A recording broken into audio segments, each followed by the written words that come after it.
Hello दोस्तों, मैं हूं अरमान और आप सभी का स्वागत है हमारे यूट्यूब चैनल अरमान मैथ क्लासेस में। पिछली क्लास में चैप्टर 6 पेरीमीटर एंड एरिया का figure it out question number 1 से क्वेश्चन नंबर 4 तक हम लोगों ने कंप्लीट कर लिया था। और आज इस वीडियो में नेक्स्ट फिगर इट आउट का क्वेश्चन नंबर 1, 2, 3 और 4 को स्टेप बाय स्टेप समझेंगे। तो बिना देर किए वीडियो को शुरू करते हैं। Cut out tangram pieces given at the end of your text book. ये हमें एक टैंग्राम गिवन है एंड ऑफ टेक्स्ट बुक, यानी कि बुक के लास्ट पेज पे हमें एक टैंग्राम गिवन है। कह रहा है उसे कट आउट करने के लिए, फिर उसके बाद इन क्वेश्चंस को सॉल्व करने के लिए कह रहा है। तो चलिए लास्ट पेज पे चलते हैं। ये हमारा एक क्या है, टैंग्राम है जो बुक के लास्ट पेज पे गिवन है हमें। तो क्वेश्चन नंबर 1 देखते हैं इस क्या कह रहा है। Question number 1, explore and figure out how many pieces have the same area. Explore करो और फिगर आउट करो इस टैंग्राम को कि बताओ इसमें कितने सेम एरिया के पीसेस बन रहे हैं। तो चलिए क्वेश्चन नंबर 1 का सोल्यूशन फाइंड करते हैं। Solution first. तो आप देख सकते हैं इसमें जो शेप ए है शेप बी है, ये दोनों एक दूसरे के इक्वल हैं। क्लियर। वैसे ही शेप सी और शेप ई ये दोनों एक दूसरे के इक्वल हैं। दोनों के शेप क्या हैं, दोनों के शेप क्या हैं, इक्वल हैं। और एफ डी जी ये तीनों एक दूसरे के इक्वल हैं। अब ऐसा क्यों है, क्वेश्चन नंबर थर्ड और फोर्थ में हम जानेंगे। तो चलिए पहले इतना हम सोल्यूशन करते हैं इनका। Shape A equal to shape B. Shape A shape B के बराबर, यानी ये इसके बराबर, ये दोनों इक्वल हैं, सेम साइज के हैं ये दोनों। Next shape C equal to shape E. Shape C और शेप ई ये दोनों जो इनकी एरिया है क्या है, सेम है। इन दोनों को अगर मेज़र करेंगे तो इनके एरिया क्या आएंगे, सेम आएंगे। Clear. Next shape D equal to shape F equal to shape G. Shape G, shape D shape F और शेप जी ये तीनों क्या है, एक दूसरे के इक्वल हैं। क्यों, क्योंकि इनकी जो एरिया है, इनकी जो एरिया है डी एफ और जी की क्या है, सेम है। इसलिए ये तीनों एक दूसरे के इक्वल है। अब ऐसा क्यों है, तो क्वेश्चन नंबर थर्ड और फोर्थ में हम समझेंगे कि ऐसा ये क्यों है। तो आप लोग वीडियो के एंड तक ज़रूर बने रहिएगा। तो लिखेंगे therefore there are three groups हैं जो सेम है of pieces pieces with the same area. Same area के हैं, कौन है ये थ्री ग्रुप्स बनने। एक ग्रुप ये ग्रुप हो गया, एक ग्रुप ये हो गया और एक ग्रुप ये, टोटल थ्री ग्रुप्स बनने हैं जिनके जो पीसेस हैं सभी के क्या है, सेम एरिया है। क्लियर। तो क्वेश्चन नंबर 1 कंप्लीट। अब नेक्स्ट क्वेश्चन नंबर सेकंड देखते हैं। Question number 2, how many times bigger in shape D as compare to shape C. यानी कि इस क्वेश्चन में पूछ रहा है कि जो शेप डी है कितने टाइम्स बिगर है शेप सी से। What is the relationship between shape C D and E. और इनका रिलेशन क्या है shape C D and E का। तो चलिए क्वेश्चन नंबर 2 का सोल्यूशन फाइंड करते हैं। सोल्यूशन, हमें बताना है कि क्या शेप डी जो है शेप सी से बड़ा है। तो चलिए इसको फाइंड करते हैं। वी नो दैट हम जानते हैं जो एरिया ऑफ शेप सी किसके बराबर है, एरिया ऑफ शेप ई के बराबर है। कहने का मतलब है जो एरिया ऑफ सी है वो किसके बराबर है, एरिया ऑफ शेप ई के बराबर। ये दोनों की जो एरिया क्या है, सेम है, सी और ई की। तो वही मैंने इस पॉइंट में लिखा है।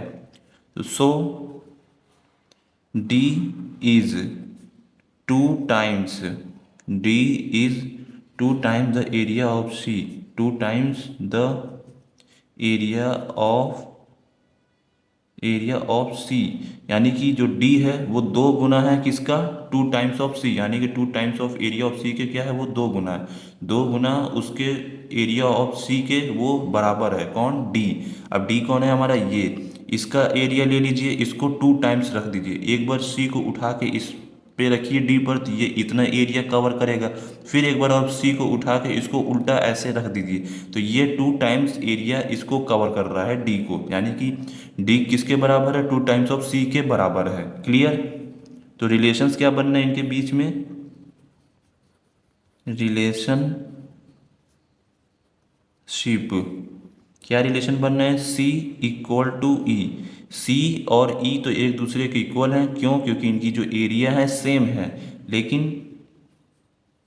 And D equal to two times of C, D किसके बराबर है, दो टाइम्स ऑफ सी के बराबर, यानी दो बार आप सी लाएंगे, यानी कि ऐसे ही सेम एक और सी लाएंगे और उसको यहाँ पे ऐसे रखेंगे सी को, तो वो क्या होगा, वो डी के बराबर होगा। अब इसको उठा के इसको यहाँ डी पे रख देंगे तो ये इसके एरिया में ये फिट बैठ जाएगा, तो इसका मतलब जो डी है वो टू टाइम्स ऑफ सी के बराबर है।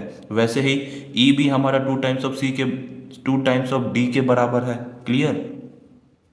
तो टू टाइम्स ऑफ ई, तो ये हो गया हमारा आंसर क्वेश्चन नंबर 2 का। क्लियर। नेक्स्ट अब क्वेश्चन नंबर 3 देखते हैं। Question number 3, which shape has more area, ऐसा कौन सा शेप है जिनका एरिया ज़्यादा है, शेप डी का या शेप एफ का, डी का या एफ का सबसे ज़्यादा एरिया किसका है, हमें ये बताना है। Give reason for your answer, और आंसर दो, यानी कि ये जो डी है और ये जो एफ है ये बताना है कि इनमें से किनका सबसे ज़्यादा एरिया है, डी का है या एफ का है। तो क्वेश्चन नंबर 3 का सोल्यूशन फाइंड करते हैं। सोल्यूशन, वी नो दैट हम जानते हैं, क्या जानते हैं, area of D, area of D हम जानते हैं, एरिया ऑफ डी क्या है, टू टाइम्स ऑफ सी के बराबर है, तो two into area of C, area of C, जो एरिया ऑफ सी है उसमें क्या कर दीजिए, टू से मल्टीप्लाई कर, यानी कि दो गुना हो जाएगा, उस एरिया ऑफ सी के बराबर होता है क्या, ये डी, एरिया ऑफ डी। तो 10 हम कह सकते हैं area of shape F is equal to, जो एरिया ऑफ शेप एफ है वो किसके इक्वल है, area of shape C plus area of shape E.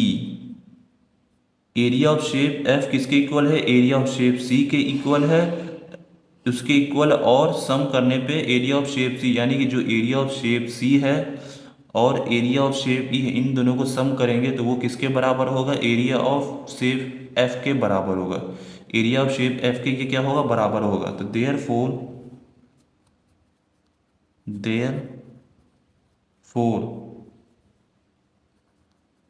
Area of shape F, जो एरिया ऑफ शेप एफ है इक्वल टू किसके बराबर है, एरिया ऑफ, ये लाइन कट कर दीजिए, ये लाइन गलत हो गया है, क्या करेंगे, क्या है, the area of shape F is equal to, जो शेप एफ का एरिया है वो किसके बराबर है, area of shape C plus area of shape E, यानी कि जो एरिया ऑफ शेप सी है और एरिया ऑफ शेप ई है, इन दोनों को अगर सम करेंगे तो इन दोनों को उठा के अगर हम यहाँ पे रखेंगे तो वो क्या हो जाएगा, एरिया ऑफ एफ के बराबर हो जाएगा, यानी कि ये जो एरिया ऑफ सी और एरिया ऑफ ई है इसको हम उठा के इसमें भी रखेंगे तो ये इसके और इसके बराबर होगा।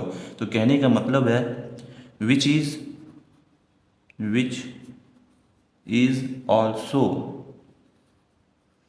Is also area of D, तो हम कह सकते हैं which is also area of shape D, ये शेप डी का एरिया बन रहा है, यानी कि एरिया ऑफ सी और एरिया ऑफ ई को जब हम सम करेंगे तो वो किसके बराबर बन रहा है, इसके बराबर बनना है, डी के बराबर, इसको और इसको सम करेंगे, इसको और यहाँ पे लाके फिट करेंगे तो ये क्या होगा, एरिया ऑफ डी के ही बराबर होगा। तो इसका कहने का मतलब है जो एरिया ऑफ शेप एफ है वो किसके बराबर हो जाएगा, एरिया ऑफ शेप डी के बराबर हो जाएगा। तो area of shape D, area of shape D equal to area of shape F, यानी कि जो एरिया ऑफ शेप डी है वो किसके बराबर हो जाएगा, एरिया ऑफ शेप एफ के बराबर। जो एरिया ऑफ शेप डी है वो इसके बराबर, यानी कि इन दोनों की जो एरिया है क्या होगी, सेम होगी। इसमें से कोई बड़ा ना कोई छोटा होगा, दोनों एक दूसरे के इक्वल है। तो कैसे इक्वल है, अभी हमने समझाया है। जो एरिया ऑफ शेप सी है ऐड करो उसमें एरिया ऑफ शेप ई को, एरिया ऑफ शेप सी और एरिया ऑफ शेप ई को ऐड करेंगे और इनको ऐड करके इसमें एफ में फिट करेंगे या आप डी में फिट करेंगे तो क्या होंगे, ये एक दूसरे के क्या होंगे, इक्वल होंगे। क्लियर। तो वही मैंने यहाँ पे लिखा है area of shape D equal to area of shape F, ये क्या है, एक दूसरे के इक्वल है।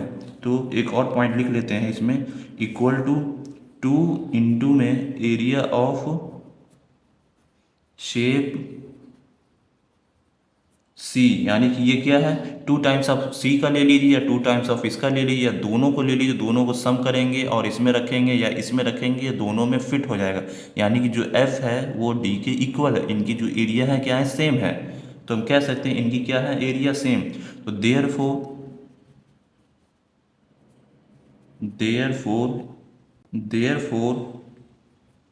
Area of shape F equal to area of shape D. जो एरिया ऑफ शेप एफ होगा वो एरिया ऑफ शेप डी के बराबर होगा, इनकी और इनकी एरिया सेम होंगी। तो इस क्वेश्चन में हमें यही फाइंड करना था कि कौन सबसे ज़्यादा है। तो इसमें से कोई भी ज़्यादा एरिया किसी का नहीं है, ये दोनों क्या है, एक दूसरे के इक्वल हैं, डी और एफ। अब ये कैसे है, मैंने इन्हें को एक्सप्लेन किया है सी और ई के ज़रिए। इन दोनों को अगर आप ऐड करेंगे डी में रखेंगे तो क्या होगा, तो ये एक दूसरे के बराबर ही होगा, यानी कि ये इसके बराबर होगा। अब अगर इनको और इनको उठा के इसमें रखेंगे तो ये भी क्या होगा, इसमें ये एडजस्ट हो जाएगा, सी और ई सम करने पे ये इसके क्या बराबर आ रहे हैं, एफ के। तो इसका मतलब क्या है, एफ और डी क्या है, एक दूसरे के इक्वल हैं। क्लियर। तो इस क्वेश्चन नंबर 3 में हमें यही फाइंड करना था और हमने ये रीज़न दे दिया है, ये हमारा रीज़न है ये सभी, और ये फाइनल आंसर हमारा जो area of shape F equal to area of shape D, ये दोनों क्या है, एक दूसरे के इक्वल है। तो question number 3 complete. Next question number 4 देखते हैं। Question number 4, which shape has more area, ऐसा कौन सा शेप है जिसका सबसे ज़्यादा एरिया है, शेप एफ या शेप जी। इस क्वेश्चन में हमें जैसे क्वेश्चन नंबर 3 हमने फाइंड किया था, जस्ट हमारा क्वेश्चन नंबर 4 है। इसमें बताना जो शेप एफ है और शेप जी है, इन दोनों में सबसे ज़्यादा किसका एरिया है, शेप एफ और शेप जी। शेप एफ एक क्या हमारा ट्राइंगल है और शेप जी हमारा क्या है, एक पैरेललोग्राम है। तो चलिए क्वेश्चन नंबर 4 का सोल्यूशन फाइंड करते हैं। ये दोनों भी क्या होंगे, एक दूसरे के इक्वल होंगे। अब क्यों हो रहे हैं हम फाइंड करते हैं। वी नो दैट हम जानते हैं एरिया ऑफ एफ किसके बराबर था, 2 इंटू एरिया ऑफ सी के बराबर था। यानी कि जो एरिया एफ था वो किसके बराबर था, 2 times of area of C. 2 times of area of C ले लीजिए। अब उस 2 times of area of C को लेंगे तो इसके अंदर अगर फिल करेंगे या फिट करेंगे तो क्या होगा, ये उस एरिया को कवर कर जाएगा पूरा। इसलिए हम कह सकते हैं जो एरिया ऑफ एफ है वो 2 times of area of C के बराबर है। ये दोनों क्या है, एक दूसरे के बराबर है। Clear. 10 area of shape G, area of shape G is equal to किसके इक्वल है, area of shape C plus area of shape E. किसके इक्वल है, शेप ई। यानी कि जो एरिया ऑफ शेप जी है, एरिया ऑफ शेप जी कौन है हमारा, ये किसके इक्वल है, एरिया ऑफ शेप सी और एरिया ऑफ शेप ई। इन दोनों का अगर सम करेंगे, सम करके इसमें फिल करेंगे। अगर सी को आपको इसमें फिल करना है तो कैसे, आप ये सी को आइए उठाइए और ला के यहाँ पे इसमें फिल कर दीजिए। यहाँ से यहाँ ये एरिया सी कवर कर लेगा इस जी में, और ई को आपको फिल करना है तो ई को आप उल्टा करके लाइए, इसको ऐसे यहाँ ई को फिल कर दीजिए। तो कहने का मतलब है सी और ई को सम करेंगे तो वो किसके बराबर होगा, एरिया ऑफ शेप जी के बराबर होगा। तो वही मैंने इस पॉइंट में लिखा है। क्लियर। और इसे हम क्या कह सकते हैं, which is also area of shape F. हम कह सकते हैं जो ये हम दोनों सम किए, एरिया ऑफ शेप सी और एरिया ऑफ शेप ई, इन दोनों को हम क्या कह सकते हैं, इस एफ के एरिया के भी बराबर कह सकते हैं। क्यों, क्योंकि अगर इसको और इसको सम करके आप इसमें भी फिट करेंगे तो ये इसमें एडजस्ट हो जाएंगे। तो इसका मतलब ये और ये एक दूसरे के क्या है, इक्वल है। सी ई को ऐड किया तो ये किसके बराबर आया, एफ के बराबर। जस्ट हमने अभी क्वेश्चन नंबर 3 में ये फाइंड किया था। तो area of shape F. Clear.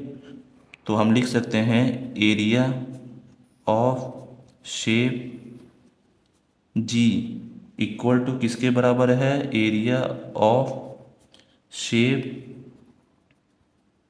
F के बराबर है। अब ये एरिया ऑफ एफ किसके बराबर था हमारा, 2 times of area of C ले लीजिए, 2 times of area of C लीजिए, या फिर आप area of C plus area of E भी ले सकते हैं, एरिया ऑफ शेप सी। इससे आप कंफ्यूज ना होइएगा।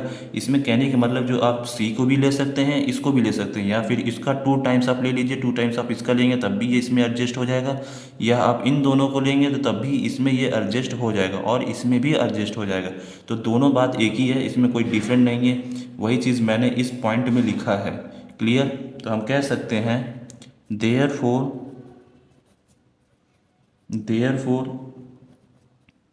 Area of shape G equal to area of shape F. तो हम कह सकते हैं जो एरिया ऑफ शेप जी है वो किसके बराबर है, एरिया ऑफ शेप एफ के बराबर है। यानी कि जी और एफ का जो शेप है, एरिया है, वो क्या है, एक दूसरे के बराबर है, यानी कि एक दूसरे के इक्वल है। इसमें कोई भी ना बड़ा है ना कोई छोटा है, ये दोनों क्या है, एक दूसरे के बराबर, इनकी एरियाज क्या है, सेम है। क्लियर। तो क्वेश्चन नंबर 4 में हमें यही फाइंड करना था। क्वेश्चन नंबर 4 तक हम लोगों ने कंप्लीट कर लिया है। यहीं पे हम वीडियो को बंद करते हैं। अगर आपको ये वीडियो पसंद आई हो तो लाइक करें, शेयर करें, चैनल को सब्सक्राइब ज़रूर करें। मिलते हैं अगले वीडियो में नेक्स्ट क्वेश्चन के साथ। Thank you.